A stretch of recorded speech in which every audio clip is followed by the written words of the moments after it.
émouvant, moi qui suis un vieux militant, un vieux responsable de l'association, de voir une assistance aussi nombreuse pour des journées que j'ai découvertes il y a une trentaine d'années, à l'époque où avec la commission Giraud, avant la commission Le Goff, nous essayons de sauver nos disciplines. Je ne dis pas qu'elles soient sauvées, mais si elles jouent dans la même catégorie que les tontons flingueurs, d'une certaine manière, je suis rassuré. Nous sommes vraiment devenus un des piliers de la culture française. Je suis un inconditionnel de ce film et j'ai apprécié cette comparaison. Alors, il me revient à la tâche très agréable de vous présenter deux collègues qui vont vous aider à faire le point sur l'historiographie allemande et le problème de la Seconde Guerre mondiale, du nazisme dans l'histoire allemande. Monsieur Nicolas Patin, qui va être le premier intervenant, est un Picard qui a un cursus, je dirais, classique. Je vais être bref pour lui laisser le maximum de temps pour son intervention. Après une classe préparatoire, il intègre l'école normale supérieure. Il revient dans les Hauts-de-France, qui ne sont pas encore les Hauts-de-France, mais dans la partie la plus septentrionale, pour être à terre à l'IEP de l'Université de Lille 3.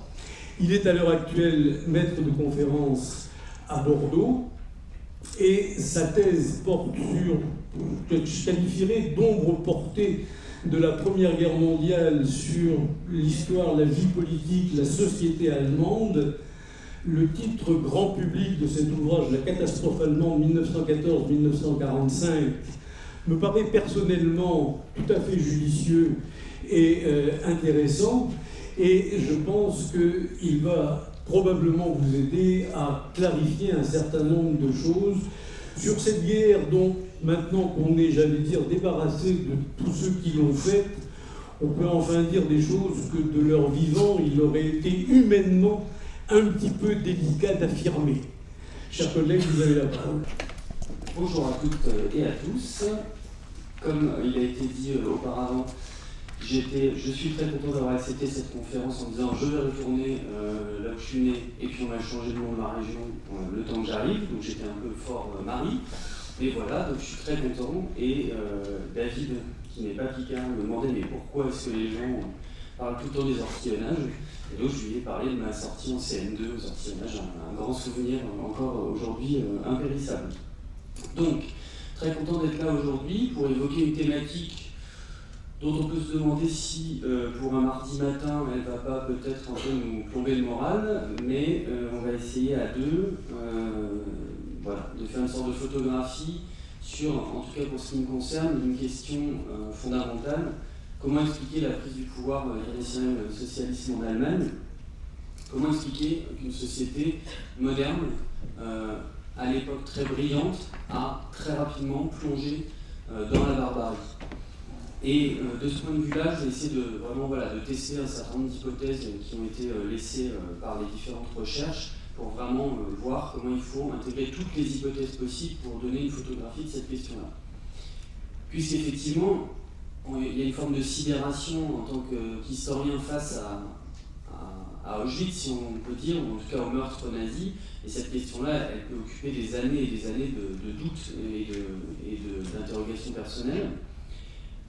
Moi, j'ai tendance à dire, on le verra avec l'exposé de David qui s'intéressera plutôt à cette période-là, que cette interrogation-là, pour moi, elle a régressé vers 1933, à savoir, une fois que les nazis sont au pouvoir, j'ai peut-être parce que je suis devenu, je commence à avoir des certitudes, mais 45 est facile à comprendre si on a compris 33, bon, tu auras le droit de me contredire, mais comment comprendre 33 ? Comment comprendre que les millions d'Allemands de l'époque, dont il faut vraiment se prémunir de l'idée qu'ils étaient plus bêtes ou différents de nous, comment cette société moderne a pu voter au maximum à 37,4% pour le parti nazi. Alors de ce point de vue-là, je vais faire une présentation assez basique. Je vais revenir en divisant en trois parties. D'abord sur les hypothèses que nous ont laissées l'histoire politique. Comment est-ce qu'on peut expliquer, en analysant le monde politique de la République de Weimar, comment cette République qui commence en 1919 et qui connaît cet échec cinglant en 1933, comment elle a donné naissance au nazisme. Dans un second temps, une question qui est importante et où on a très peu d'ouvrages en français sur cette question-là, c'est plutôt en histoire sociale, qui a voté pour Hitler. Et cette question-là, effectivement, il y a très peu de livres. Il y a un livre en allemand, mais qui n'est pas traduit, donc une question assez compliquée. Et puis, dans un troisième temps, en termes d'histoire culturelle, à mon avis, ce serait intéressant de se poser la question de, finalement, qui a voté, mais pourquoi les gens ont voté pour le national-socialisme. Et dans cette question-là, se rendre compte que c'est finalement moins les discours, on s'est beaucoup focalisé sur les discours à une époque, savoir si les discours antisémites avaient eu une résonance, mais plutôt sur les symboles, et de voir que les nazis avaient compris quelque chose en termes de politique symbolique. Bon, si je parle trop vite ou que j'emploie des mots, vous me regardez d'un air méchant et comme ça je comprendrai qu'il faut que je décélère ou que je fasse autre chose. Il y aura de la place pour les questions à la fin. D'ici là, donc, nos hypothèses pour essayer de comprendre cette question de la prise du pouvoir.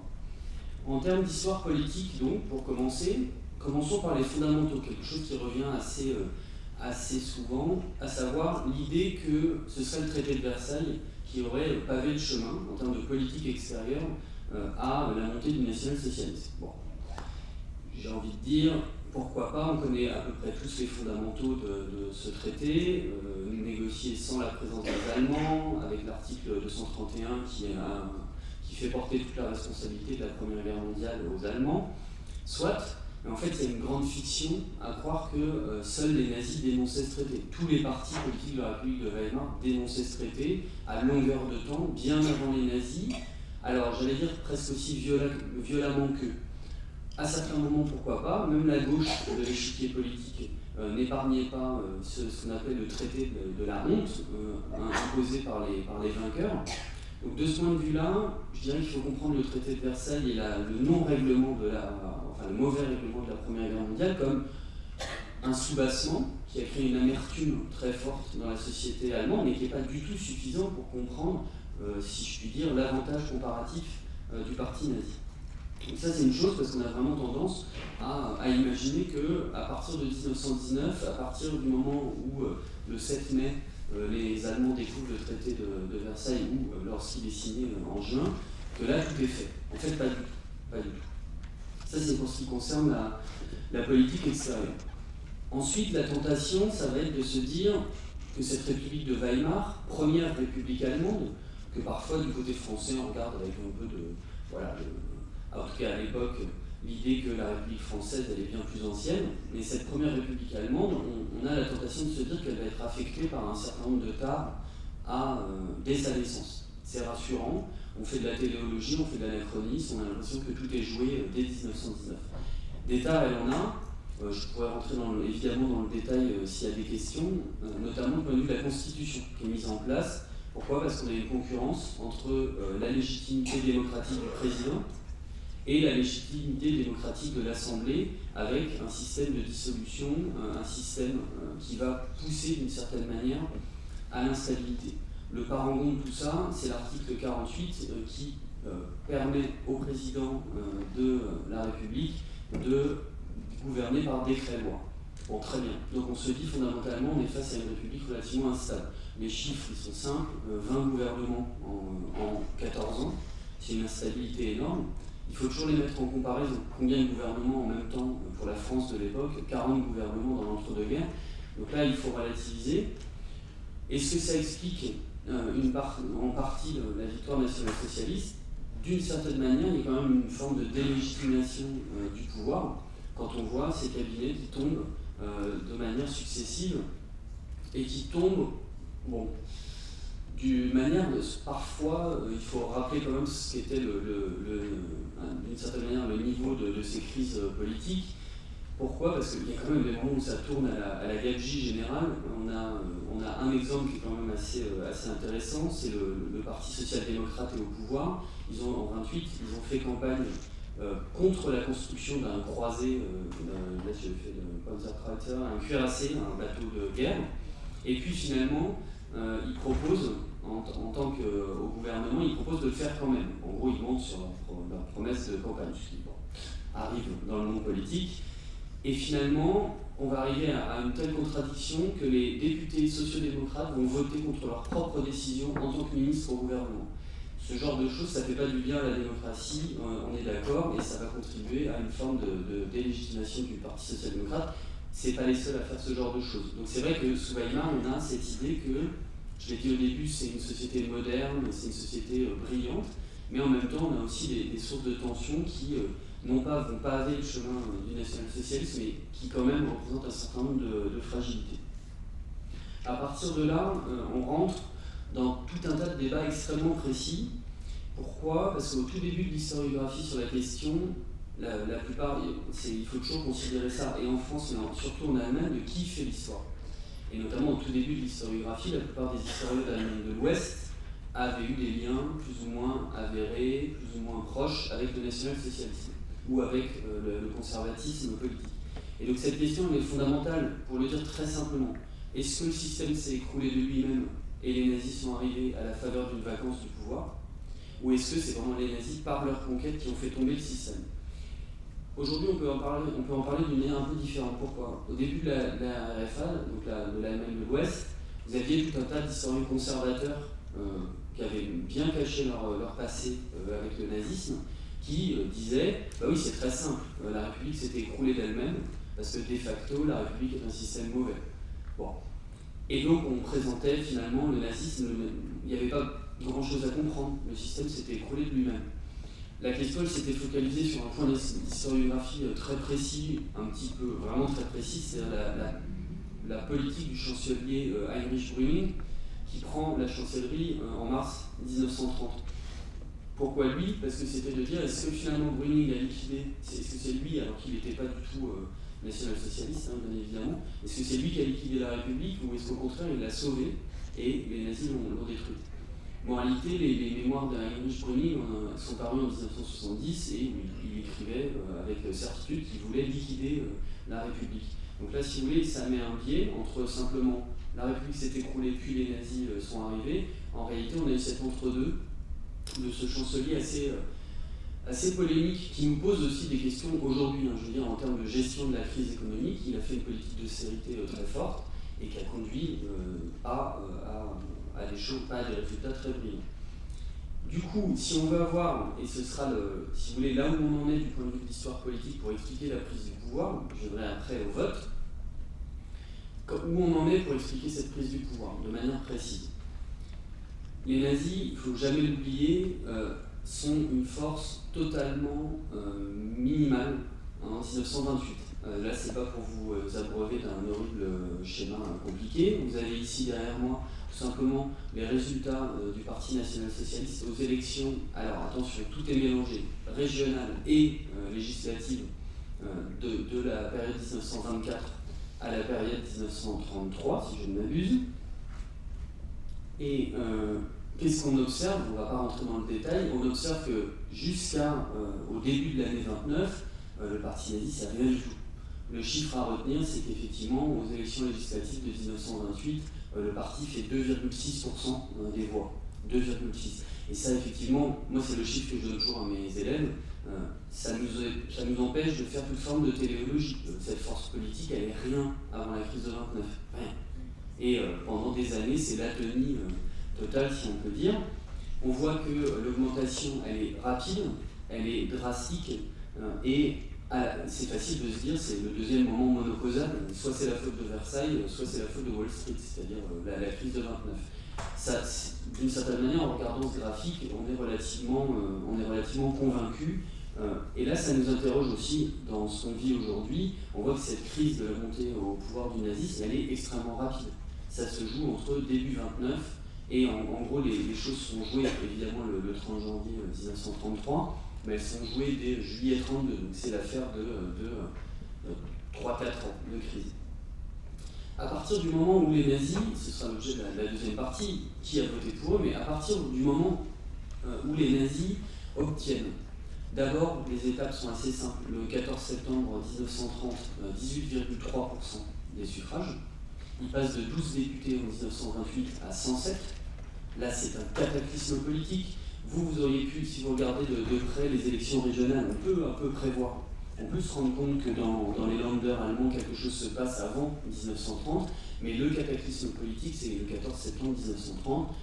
On passe de 12 députés à 107, c'est multiplié par 10, et je vais y revenir. Les députés nazis arrivent dans l'enceinte du Reichstag en uniforme de la SA, les sections d'assaut.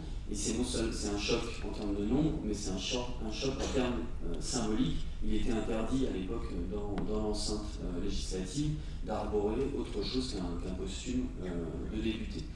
À partir de là, et on le voit très vite, l'augmentation est encore plus drastique. Aux élections de juillet 1932, le parti nazi atteint son maximum, à savoir 37,4% des suffrages et 230 députés. Et là, on est face à quelque chose qui dépasse juste la République de Weimar, puisque aucun parti n'a jamais atteint, depuis la mise en place du vote du suffrage par Bismarck en 1871, aucun parti n'a jamais atteint un tel score. Là, on est face à quelque chose, on va voir, c'est relativement intéressant à expliquer, ce qu'on dit en allemand, dit Volkspartei, un parti interclasse, c'est-à-dire un parti qui va réunir l'ensemble des votants possibles, ouvriers, paysans, bourgeois, etc., etc. Là, il faut se mettre bon, même s'il n'est pas très sympathique, mais il faut se mettre dans la peau de Paul von Hindenburg en 1932. Hindenburg, vous le connaissez de ses hauts faits d'armes dans la Première Guerre mondiale, et dont vous allez entendre parler dans le centenaire de cette année. Hindenburg, c'est ce grand général de la Première Guerre mondiale qui devient président de la République de Weimar en 1925. Bon, Hindenburg n'a jamais caché ses sympathies monarchistes. Quand votre président de la République est monarchiste, il y a déjà un petit problème quand même de ce point de vue-là. Est-ce que ça, vous êtes Hindenburg, vous êtes au mois d'août 1932, les élections législatives et présidentielles ont donné lieu à plus de 400 morts en termes de combats dans les rues entre les communistes et les nazis. Donc vous êtes dans une proto-situation de guerre civile. Hindenburg, il se retrouve avec cette dure tâche de dire « j'ai un parti ultra majoritaire au Reichstag, j'ai de quoi former qui peut gouverner quasiment seul, ils n'ont pas la majorité mais ils pourraient. » Et donc la question se pose de donner la chancellerie à Adolf Hitler. Réponse de Hindenburg, 84 ans à l'époque si je ne m'abuse, face à Hitler qui en a 44, je ne parle pas à un petit caporal de l'armée, je ne lui adresse pas la parole, c'est-à-dire qu'il y a une entrevue, mais ça se passe très mal et Hindenburg refuse la chancellerie à Hitler. On est au mois d'août, après les élections de juillet. À partir de là, et ça on l'oublie un peu dans la manière dont on l'enseigne, le parti nazi traverse une crise terrible. On est à 2 doigts de l'explosion du parti. Goebbels, Joseph Goebbels, qui sera plus tard le ministre de la propagande, écrit dans son journal « On est fini, c'est la fin, on a perdu ». Pourquoi ? Parce que Hitler, étant ce qu'il est, il va jusqu'au bout, il est totalement jusqu'au boutiste et il refuse d'avoir juste un petit poste de ministre, il veut la chancellerie. Et là, en fait, l'aile gauche du parti, autour de Gregor Strasser et de son frère, va essayer de scissionner. En gros, il y a une politique de division qui se met en place. Je ne rentre pas dans le détail, simplement il faut comprendre qu'à ce moment-là, la partie aurait pu être gagnée. C'est-à-dire Hindenburg aurait pu, du fait de sa résistance, toute relative, mais en tout cas faire exploser le parti nazi en deux. Ça se confirme en novembre, il y a une autre élection législative, les nazis enregistrent un recul très fort, ils gagnent uniquement 196 postes de députés, ce que vous voyez un petit peu là dans ce moment de descente. Bref, ce qui va aboutir à ce qu'on appelle la Machtergreifung, la prise du pouvoir, c'est tout simplement un jeu de passe-passe aux élections régionales d'un tout petit morceau d'Allemagne qui s'appelle Lippe, où il y a environ 100 000 personnes. Les nazis vont enregistrer une nouvelle victoire. Hindenburg est fatigué, il ne comprend pas comment il va se sortir de ça. Il y a une sorte de camarilla entre von Schleicher, qui était chancelier, et von Papen, qui met vraiment des petites intrigues de couloir. Et Hindenburg, janvier 1933, se laisse convaincre par von Papen qu'il va pouvoir domestiquer Hitler. Et Hindenburg donne les clés du château à Hitler. À partir de là, on sait comment ça se passe. L'incendie du Reichstag un mois plus tard, et tout est réglé. Les tentatives de domestication ont relativement été un énorme échec. Qu'est-ce que je veux dire par là ? Si on essaie de comparer, on se dit finalement ça ressemble à Mussolini. Ça ressemble à la marche sur Rome du 28 octobre 1922. Ça ressemble à la manière dont Victor Emmanuel III a donné les clés du château à Mussolini. En fait, non. Parce que le Parti national-fasciste n'a jamais eu une importance aussi forte en termes d'électorat. Je ne dis pas que c'était irrésistible par rapport à Hindenburg, mais il était face à quoi ? Tout comme dans le fascisme italien, les sections d'assaut, un mouvement violent dans la rue, qui, pour le dire comme Max Weber, a essayé de prendre la violence légitime de l'État. Mais en face, il a quand même 40% de gens qui votent pour le nazisme. Donc il est face à une problématique très différente. Voilà comment ça s'est passé. On a un mouvement politique qui en même temps domine la rue et en même temps domine les urnes. Un chancelier un président qui essaye un temps de résister à cette vague-là, avec tout un tas d'acteurs, et puis finalement qui tente de domestiquer en lui donnant le pouvoir. Ça rate totalement. Ça prend 6 mois. L'Allemagne, sans que la constitution de la République de Weimar ait été touchée, mais en 6 mois, les partis politiques sont abolis. En juillet, on a 27 000 militants dans des camps de concentration. Les choses vont très vite. Ça repousse la question finalement à pourquoi les gens ont voté pour Hitler. Comment on en arrive à ce qu'une démocratie jeune, dynamique, arrive à voter au maximum à 37,4% pour le parti nazi. Quand je dis ça, j'y insiste, très souvent dans les cours, on a tendance à citer le chiffre dans ce schéma, le maximum, vous voyez, il est atteint avec 49%, ou en l'occurrence pour les élections de mars 33, 44%. Les élections de mars 33, elles sont pas régulières. L'incendie du Reichstag a déjà eu lieu. C'est pas que je veuille sauver l'Allemagne, même si j'aime beaucoup ce pays, mais voilà, le maximum atteint dans des élections législatives à l'échelle nationale régulière sous la République de Weimar, c'est 37% et pas 44%. 44, c'est déjà l'incendie du Reichstag, c'est déjà le Parti communiste interdit, c'est déjà les sociodémocrates persécutés. Donc moi je ne prends pas cette élection en compte. Voilà, 37,4 c'est le maximum jamais atteint. Ça pose quand même un problème qu'on va essayer d'expliquer dans un deuxième temps. Qui a voté pour le national-socialisme? Pourquoi un Allemand de l'époque vote pour ce que nous on perçoit, vous voyez, avec des stratégies de délégitimation, pour un petit caporal hystérique qui crie contre les juifs à la fin de ses discours. Alors là, on pourrait effectivement recourir à l'idée simple. D'ailleurs, je ne sais pas comment on l'enseigne. C'est assez simple. Vous savez, comme c'est un sujet polémique, le Troisième Reich, pendant très longtemps, les historiographies un peu clivées ont eu tendance à se renvoyer la balle. D'un côté, l'historiographie marxiste, dont vous trouvez encore aujourd'hui tout un tas de livres, qui va vous dire quoi?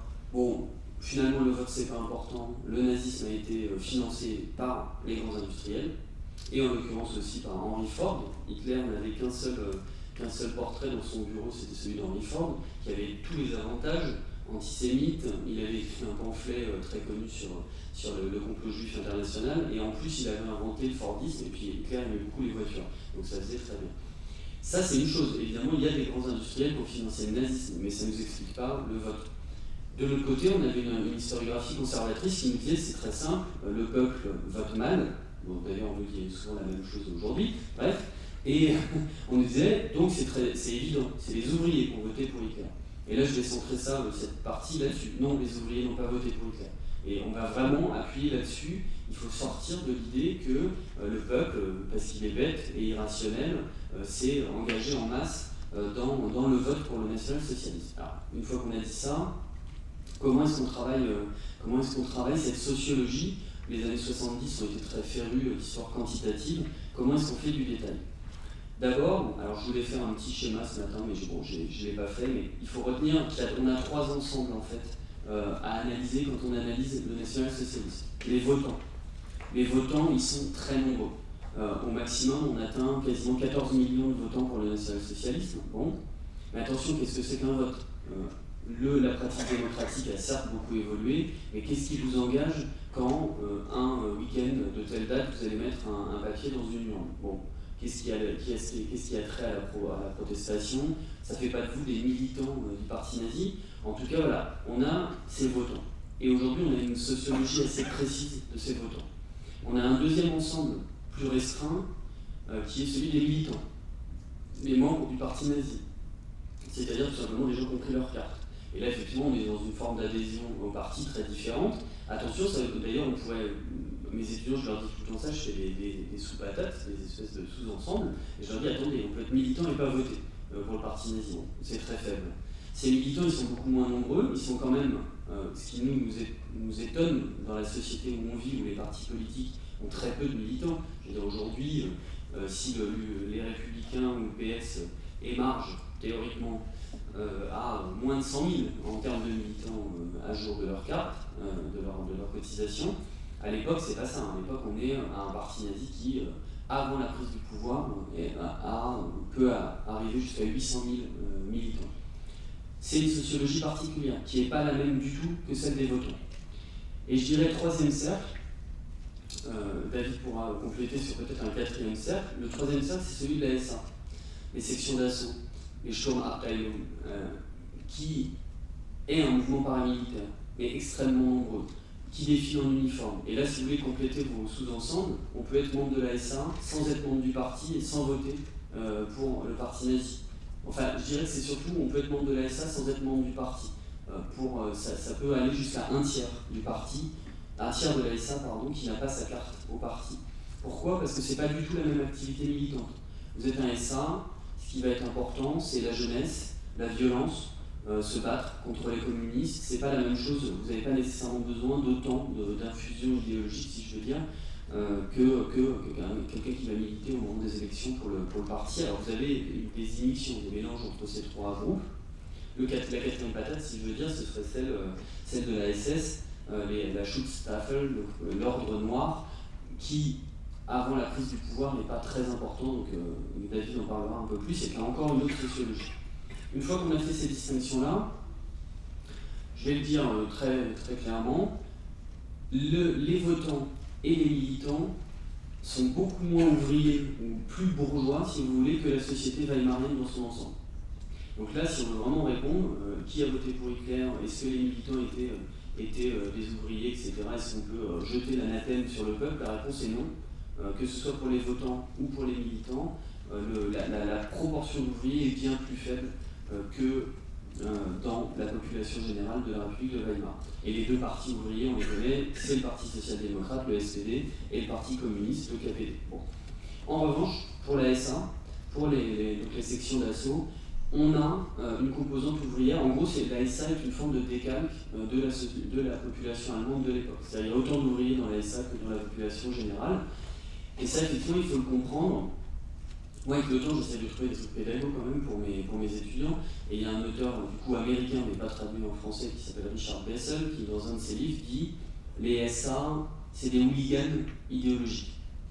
La part d'idéologie n'est pas très claire, mais il faut voir ça comme des hooligans, des hommes jeunes, mis au chômage par la crise de 29, et effectivement là il faut se rendre compte qu'à l'époque il y a 30% de chômeurs, et en fait quand je dis 30% c'est pas réel, il y a des astuces de chiffres, certains auteurs estiment que dans la société allemande de 1932, mettons, on a plus de 40% de la population qui est au chômage. Donc le SA c'est un jeune chômeur, les nazis mettent en place des SA-Heim, des maisons de la SA, où ils peuvent avoir de la soupe. Je ne cherche pas à dépolitiser, mais il faut remettre ça dans son contexte. Et puis le soir, après avoir bu quelques bières avec les copains, ils se disent eh ben, on va aller à un meeting communiste, faire le coup de poing, se battre. Et cet auteur, donc Richard Bessel, nous dit finalement pour ces jeunes-là, la violence c'est un acte social en soi, c'est une manière de vivre en soi. C'est voilà, des bandes de jeunes hommes, là pour le coup, qu'on soit clair, il y a des femmes qui ont voté pour le national-socialiste, en revanche il n'y a aucune femme dans le parti et aucune femme dans la SA. Alors quand je dis aucune, il va y avoir des petites organisations de femmes, mais c'est après la prise du pouvoir qu'on commence à organiser les femmes. Ça donne une réponse qui pour moi est importante. Le nazisme est un mouvement d'hommes. C'est tout. J'aurais tendance à dire qu'il faut être suffisamment aussi bête qu'un homme pour arriver à faire ce genre de choses. Bon, on va voir que pour le vote c'est un peu plus compliqué, mais en tout cas pour ce qui est des organismes militants, il n'y a pas de femmes là-dedans. À partir de là, donc, l'ASA, donc un mouvement violent, masculin, où certains prolétaires peuvent être attirés. Pour les militants, donc plutôt quelque chose de petit bourgeois, j'y insiste pas, et on peut s'intéresser au vote. Et donc là c'est un merveilleux graphique, donc si on peut appuyer sur le PowerPoint. En général quand je le donne à mes étudiants, c'est le vendredi de 13h30 à 15h30, ils s'en vont, ou ils s'endorment, ou en tout cas ils ne sont pas très contents. Pourquoi ? Parce qu'on est face au pire de l'historiographie des années 70 quantitative qui met en place des schémas. C'est un des seuls livres disponibles qui s'appelle donc de Jürgen Falter, Les votants pour Hitler. Pourquoi est-ce qu'il m'intéresse ? Il essaye de nous faire sortir du monocausal. Les ouvriers ont voté pour Hitler, les bourgeois ont voté pour Hitler, les femmes ont voté pour Hitler. quand vous avez 37,4% des gens qui votent pour un parti, c'est absurde. En fait, vous avez des surreprésentations, mais c'est absurde de penser en termes d'essayer de jeter le problème à tel ou tel groupe social. Ce schéma, juste en termes de lecture, vous avez dans la petite case tout en haut, vous avez les résultats aux élections de 30, 32, 32, il y a eu 2 élections et puis 33. Donc avec 15%, bon je le connais par cœur mais je vais quand même le regarder pour ne pas dire de bêtises, 15%, 31, 26, 39. Là s'il y a des différences par rapport à ce que je vous ai dit tout à l'heure, c'est tout simplement que c'est un pourcentage des votes inscrits et pas un pourcentage des votes exprimés. C'est pour ça que par exemple pour l'élection du 14 septembre 1930 tout en haut de la petite case, vous avez 15% au lieu de 18,3%. Bon là c'est le moment où vous me jetez des boulettes si vous en avez marre de ce que je raconte. Voilà, et sinon vous opinez du chef d'une manière intermédiaire. Bon, d'accord. Comment lire ce schéma? Jürgen Falter, il se dit, je ne peux pas isoler un groupe social, je vais essayer de faire du polyfactoriel, plusieurs causalités. Et donc vous voyez qu'au premier niveau de votre schéma, il sépare les ruraux et les urbains. Au deuxième niveau, les protestants et les catholiques, mélangés voulant dire qu'ils s'intéressent à des circonscriptions où il y a un peu les deux.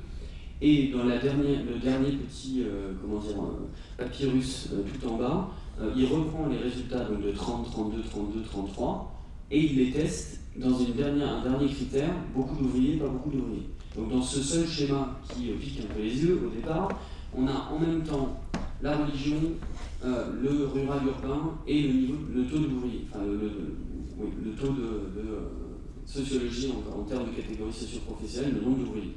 Qu'est-ce qu'on constate? Là c'est pour le vote. L'électeur nazi est protestant. Et ça, voilà. Je pourrais le dire d'ailleurs, aucun catholique n'a jamais voté pour le Parti national-socialiste. On peut le dire de manière aussi directe. Pourquoi? Parce que c'est tellement négligeable le nombre de catholiques qui ont voté pour Hitler qu'on peut les exclure, et j'allais dire les sauver par ailleurs. Pourquoi? Est-ce que ça veut dire que les catholiques sont spécialement plus gentils ou moins radicaux que les protestants? Non, enfin oui et non. C'est tout simplement que pour les 1/3 de catholiques que compte la société allemande à l'époque, vous avez à l'époque 2 tiers de protestants et 1 tiers de catholiques, ils ont un parti catholique qui s'appelle le Zentrum, le centre, et ils votent pour le Zentrum. Par ailleurs, une fois la dictature nationale-socialiste mise en place, les catholiques seront un des grands centres la population catholique, de résistance envers le nazisme. Pour des questions sectorielles, ils ne veulent pas qu'on leur enlève leur crucifix dans les écoles, ils ne veulent pas que les nazis interviennent dans le culte, et ils vont résister.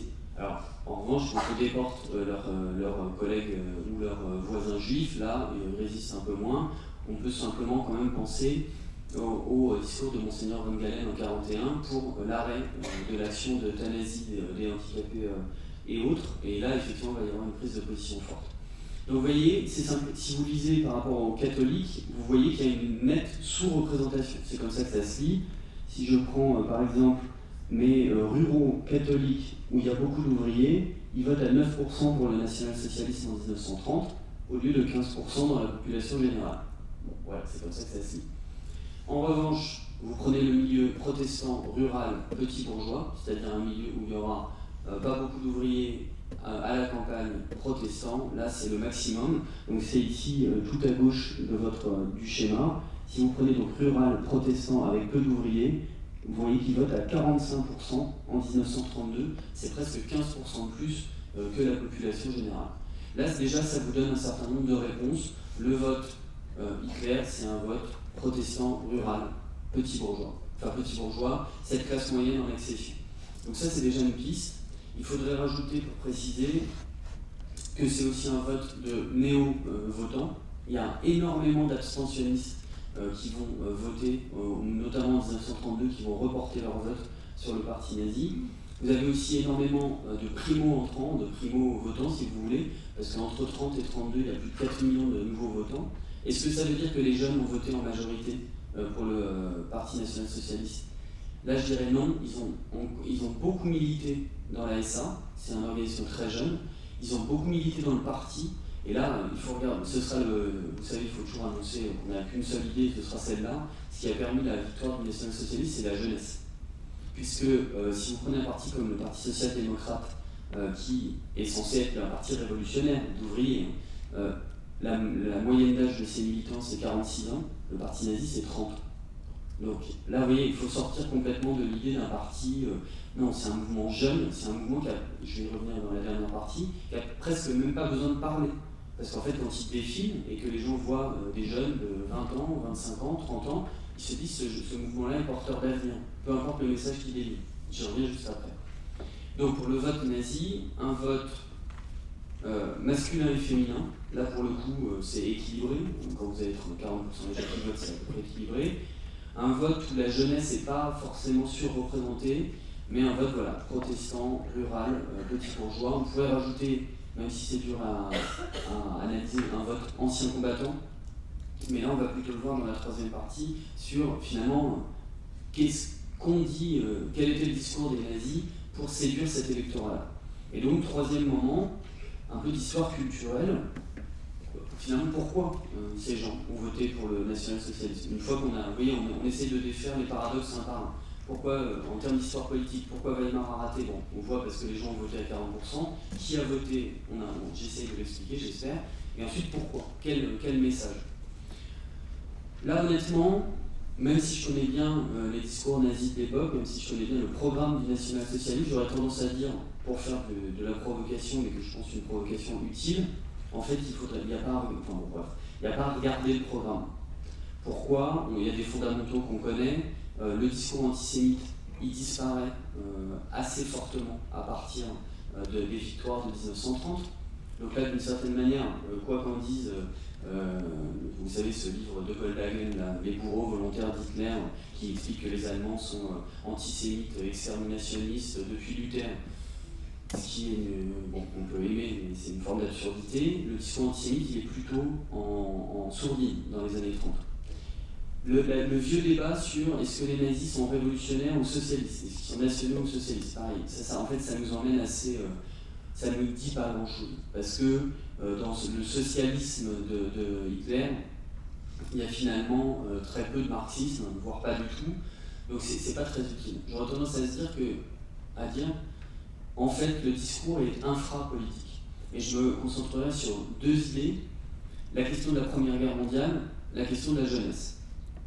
Pourquoi cette Première Guerre mondiale, elle vous anime, je pense, vous avez bien vu le centenaire là, depuis 2014. Voilà, je pense qu'on est tous fatigués, parce que comme il a été rappelé, moi je suis plutôt un spécialiste de la Première Guerre mondiale et de ses effets sur Weimar, même si j'ai analysé le nazisme quand même un petit peu. Et c'est vrai qu'en 2014, on a eu 126 livres qui sont parus dans le dernier sur la guerre, dans le semestre, dans le dernier trimestre 2013. Bon, on les a pas tous lus, on en a lu un certain nombre. Et là, pour 2016, on va revoir ça avec la Somme côté franco-anglais-allemand, et puis Verdun côté franco-allemand d'une certaine manière. Pourquoi est-ce que je fais ce détour? L'idée, c'est important, ça nous sort aussi du nazisme, c'est de se dire, est-ce que les anciens combattants ont tous été nazis? Est-ce que les anciens combattants ont tous été violents? Est-ce que les anciens combattants ont tous été finalement des Ernst Junger? Pourquoi est-ce que je pose cette question-là? Vous savez très bien que la grande mode aujourd'hui, c'est peut-être ce livre de George Moss sur la brutalisation. Traduit en français, le titre n'est pas bon, en anglais le titre n'a aucun rapport avec ça, mais en français on l'a traduit par de la Grande Guerre au totalitarisme, la brutalisation des sociétés européennes. En anglais, ça n'a aucun rapport, ça s'appelle Fallen Soldiers, les soldats tombés, Reshaping the Memories of the World Wars, retravailler la mémoire des grandes guerres. Bon. La brutalisation, comme si finalement, et ça c'est une grande tendance, se dire finalement c'est pas Versailles, finalement c'est pas 29, ce qui explique Hitler, c'est 14, et c'est surtout la défaite. Là, ça ne marche pas du tout, je vais y revenir. Non, les nazis ont volontairement brûlé et détruit la mémoire pacifiste de la guerre, et il y avait une mémoire pacifiste très forte. Et ça, on est en train de le redécouvrir. Une des associations d'anciens combattants la plus forte sous Weimar, c'est la Reichsbanner, la bannière d'Empire. Elle comptait entre 1 million et 3 millions de militants. Et si vous voulez, le discours, c'était ni Wiederkrieg, plus jamais la guerre, c'était la dernière guerre.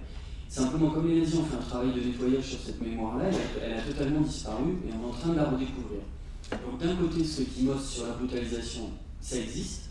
Vous avez des associations nationalistes qui défilent en uniforme, et pas que nazis, le Stalin, le casque d'acier, mais vous avez aussi une culture pacifiste, très très forte en face, et c'est des mémoires qui vont se heurter.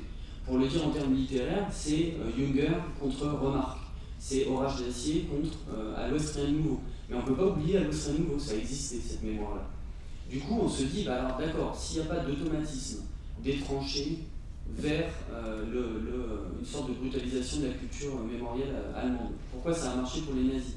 Pourquoi? Parce qu'on a cette idée en tête, Hitler, toujours présenté comme le simple soldat. Hitler à l'époque se stylise comme le soldat inconnu, vivant. Nous, les Français avaient mis en place le culte du soldat inconnu le 11 novembre, mais les nazis, ça n'a pas été possible. Pourquoi il y avait cette culture? Parce qu'il y avait cette culture privée de la guerre. D'un côté les pacifistes, de l'autre côté les nationalistes, une lecture très très radicale de la guerre. Les symboles n'ont pas été mis en place. À partir de là, vous voyez bien que les SA, dans leur uniforme, sont une forme d'anciens combattants. Et disent, nous sommes la guerre, nous sommes les seuls à pouvoir lutter légitimement contre le traité de Versailles, etc., etc. Et là, on se dit, ben oui, ça fournit une clé d'explication.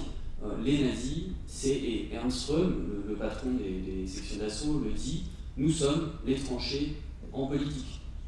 Pourquoi pas? Et on peut comprendre pourquoi ça a donné une certaine énergie au mouvement. Là, en fait, tout ça est faux. Tout ça est faux pour une simple et bonne raison, qui est que si vous prenez la sociologie de la SA en 1930, il y a 2/3 de personnes qui sont trop jeunes pour avoir été au front. Vous avez 1/3 d'anciens combattants, mais vous avez 2/3 de jeunes qui sont trop jeunes pour avoir fait la guerre. Je ne vais pas rentrer dans le jargon, c'est ce qu'on appelle d'un côté la Frontgeneration, la génération du front, ça n'a pas de problème, et de l'autre côté la Nachkriegsjugendgeneration, vous savez les Allemands ils aiment bien faire des petits mots comme ça de 40 lettres, donc la Nachkriegsjugendgeneration, la génération des jeunes de l'après-guerre.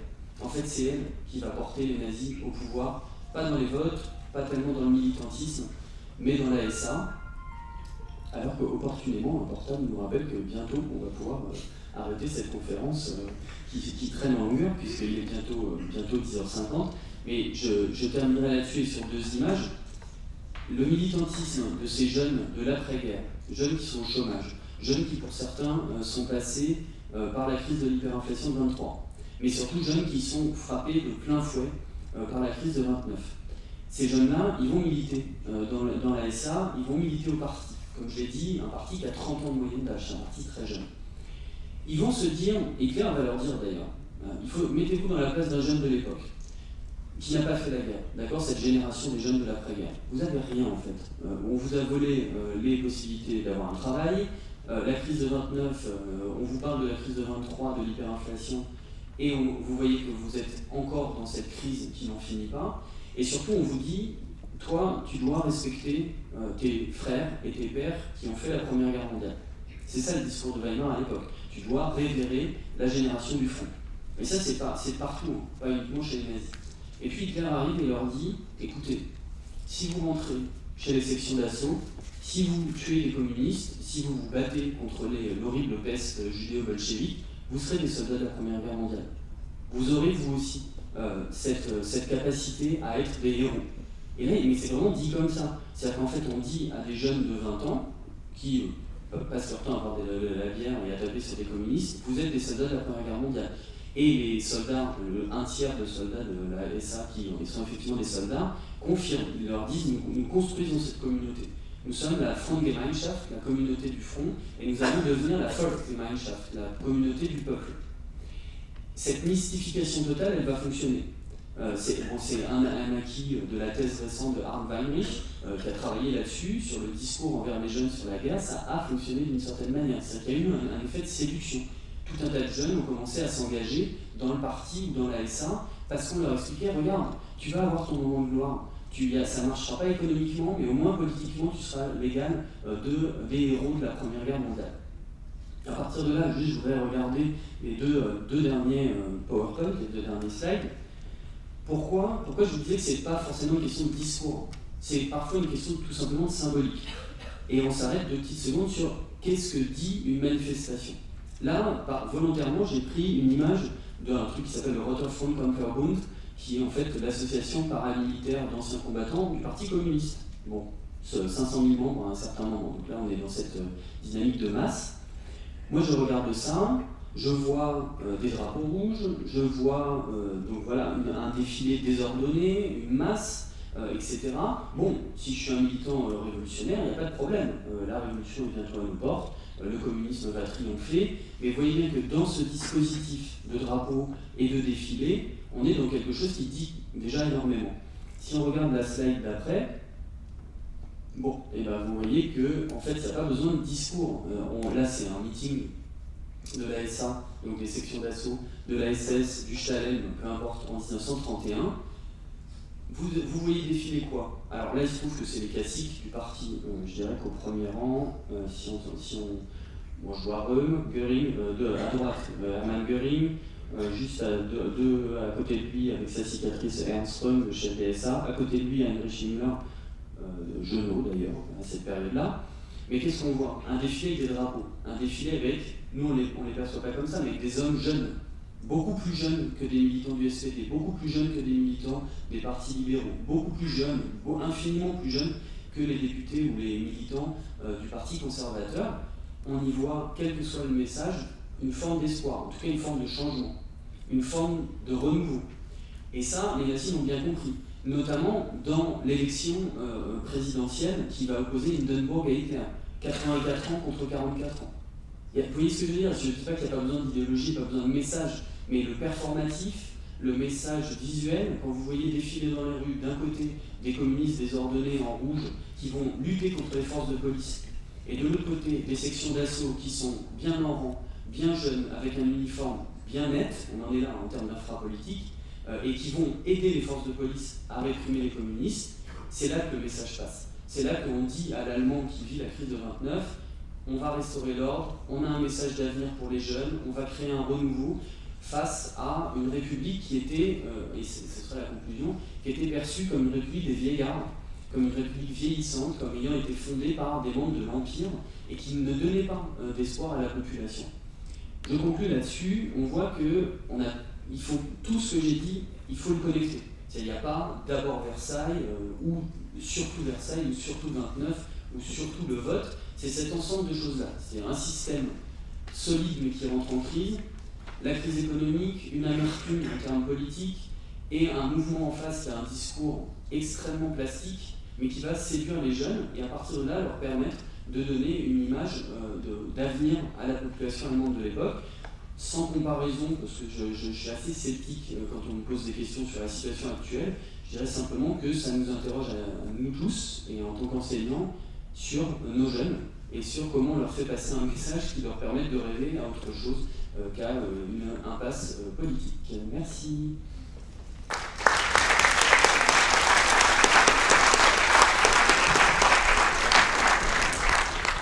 Merci, chers collègues. Je ne doute pas que vous avez ébranlé un certain nombre de références et de certitudes et que les questions vont être nombreuses. Donc, que le premier n'hésite pas à la poser, nous disposons d'une petite dizaine de minutes. Tout à fait en haut de l'amphithéâtre. Je voudrais savoir pourquoi il y a aussi peu de livres allemands traduits en français. Pourquoi y a-t-il aussi peu de livres allemands traduits en français? Alors il y a d'autant moins de livres allemands traduits, surtout, ça c'est général, sur l'histoire sociale. L'histoire sociale des années 70, voilà, elle n'a pas vendu énormément parce que c'était du quantitatif, c'était un peu compliqué. Sur pourquoi tel livre passe ou ne passe pas, il y a un collègue, là, je ne sais plus qui dirige le livre, qui va produire un gros livre sur tous les livres traduits de l'allemand vers le français au XXe siècle, pour essayer de faire une espèce de cartographie de ce qui circule ou ce qui ne circule pas. C'est des questions de coût. Moi, j'arrive pas à voir de manière générale pourquoi en histoire ou ailleurs ça circule moins. C'est des questions de culture aussi de traduction, c'est-à-dire qui traduit. J'ai pas l'impression, j'essaie de réfléchir en même temps que je vous réponds, parce que j'ai pas de réponse claire. Il y a peu de choses françaises traduites en allemand. Il y a beaucoup, et les anglo-saxons, je ne sais pas, David, si tu as une meilleure réponse. Oui, je pense qu'il y a évidemment la question du coût décisive quand, dans la mesure où on parle, et c'était à ça que faisait référence Nicolas, on parle clairement d'ouvrages qui ne vont pas rapporter suffisamment par rapport à l'investissement que représente pour l'éditeur le coût de la traduction, surtout pour des ouvrages ardus. Donc oui, je pense que effectivement le coût est décisif, et puis Il y a aussi peut-être de la part des éditeurs une connaissance des cultures historiques de différents pays et des historiographies de différents pays qui n'est peut-être pas toujours ce qu'on peut imaginer de la part des éditeurs. Et donc, trouvant ça trop cher et ignorant ce qui paraît à l'étranger, peut-être si jamais un éditeur s'intéresse à un tel sujet, il va tendre à charger un collègue français de travailler dessus ou de faire une synthèse dessus plutôt que de traduire un ouvrage original en allemand. On pourrait rajouter, peut-être dernière petite remarque aussi, peut-être moi il y a quelque chose qui me frappe toujours, c'est la structure du champ éditorial allemand qui n'est peut-être pas du tout la même que celle du champ français, dans la mesure où en France on a quand même une certaine dominance d'éditeurs grand public pour les publications d'histoire, y compris pour des universitaires, tandis qu'en Allemagne, les collègues ont beaucoup plus de possibilités pour publier à petit tirage et dans des éditeurs, certes, où ça va moins diffuser, mais où là, on peut vraiment publier un ouvrage de 800 pages avec 200 notes de bas de page. Par conséquent, ça va s'avérer très difficilement adaptable pour des éditeurs français qui, dans leur écrasante majorité, ne sont pas du tout de même nature que les éditeurs allemands. Ceci dit, juste une dernière remarque. Là, c'est parce que c'est un bouquin d'histoire quantitative. Si on ne se focalise pas uniquement sur le nazisme, etc., on constate une grosse disproportion, c'est-à-dire que le moindre bouquin pas terrible sur le nazisme est traduit en français. Là, on a un effet publicitaire de cette période-là. Donc il y a tout un tas d'autres périodes extrêmement intéressantes, c'est-à-dire toutes. Et là, on peut constater que on pourrait retourner la question en disant qu'il y a peut-être trop de choses traduites dans les deux sens sur le nazisme, avec parfois la qualité n'est pas au rendez-vous. Est-ce qu'on a une idée du niveau scolaire entre le SA et le SS? Oui, on a ça. Je vais répondre pour la SA, il va répondre pour la SS. J'ai reçu Sophie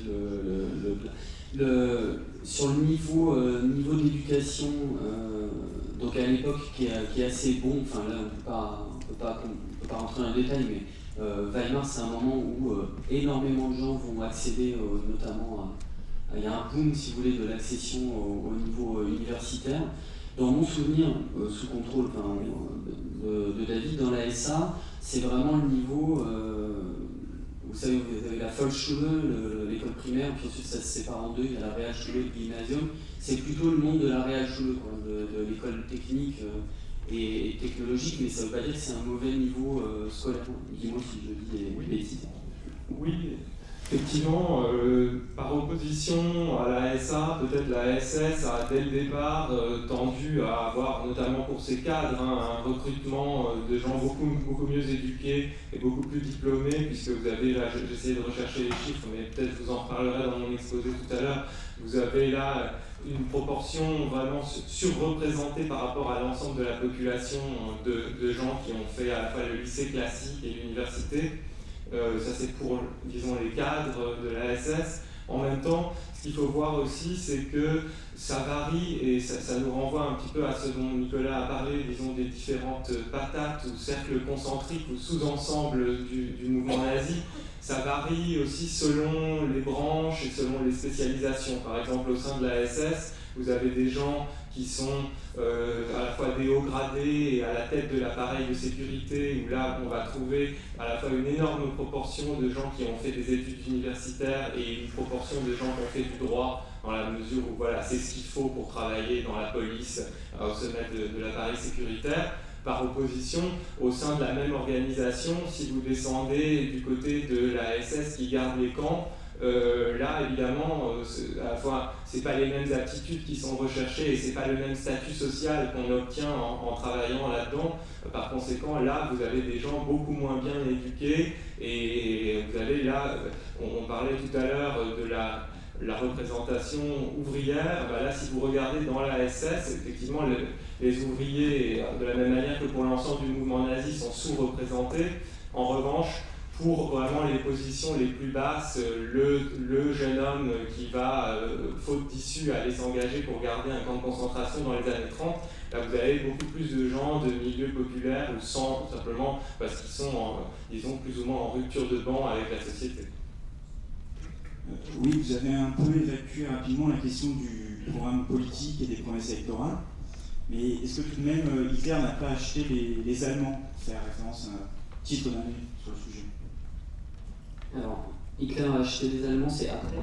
C'est Goethe-Ali. Et donc là, pareil, hein, par rapport à ce que dit David en termes de sociologie, il ne faut pas oublier qu'après 1933, tout change. Puisque de toute façon, moi, c'est vraiment avant 1933. Et du coup, on a cette question d'une adhésion, entre guillemets, libre, qui pose cette question. Sur Hitler a acheté les Allemands, donc, qui est une référence à un livre de Goethe-Ali, qui est un livre assez intéressant, qui pose la question, en fait, on a tous été, nous, on a tous appris à étudier le Troisième Reich à travers les paradigmes de Hannah Arendt sur la terreur, les gens n'avaient pas le choix, et lui il renverse en disant non, attendez, il appelle même, il dit une dictature du bien-être. Bon, pour les Allemands, pour les nazis, pour les juifs, pour les handicapés, c'était pas du tout une dictature du bien-être, il dit pas ça, mais il dit pour les Allemands, finalement, ça s'est pas si mal passé. Moi, toujours en restant avant 1933, sur les promesses électorales, il faut se rendre compte que Hitler, quand il fait des discours, il parle d'abord pendant toutes les années 20 devant des militants. Donc il fait un discours spécifique pour les militants qui est très tourné sur l'antisémitisme, la révision du traité de Versailles, des attentes eschatologiques de rénovation. Enfin, je ne veux pas dépolitiser le discours, simplement il y a beaucoup de choses qui tiennent de l'ordre du symbole, qui tiennent de l'ordre de l'infrapolitique. L'appel récurrent, ce dont je parlais, qui est vraiment qui a été une promesse de campagne, qui revient tout le temps dans le discours nazi sur la Volksgemeinschaft. Donc Gemeinschaft c'est la communauté, Volk c'est le peuple. Quand il appelle systématiquement à la communauté du peuple. Qu'est-ce que ça dit en termes réels de programme? Je prends deux autres exemples. Ce qu'on prend d'habitude en cours quand on est avec les élèves, je pense que vous faites pareil, c'est les 25 points du parti nazi de 1920. Bon, en essayant de montrer qu'il y a du socialisme et du nationalisme, etc. Les 25 points, à l'époque, personne ne les connaît, enfin, c'est pas revendiqué comme tel. Deuxième exemple, Mein Kampf, dont on a beaucoup parlé et abondamment parlé ces derniers mois.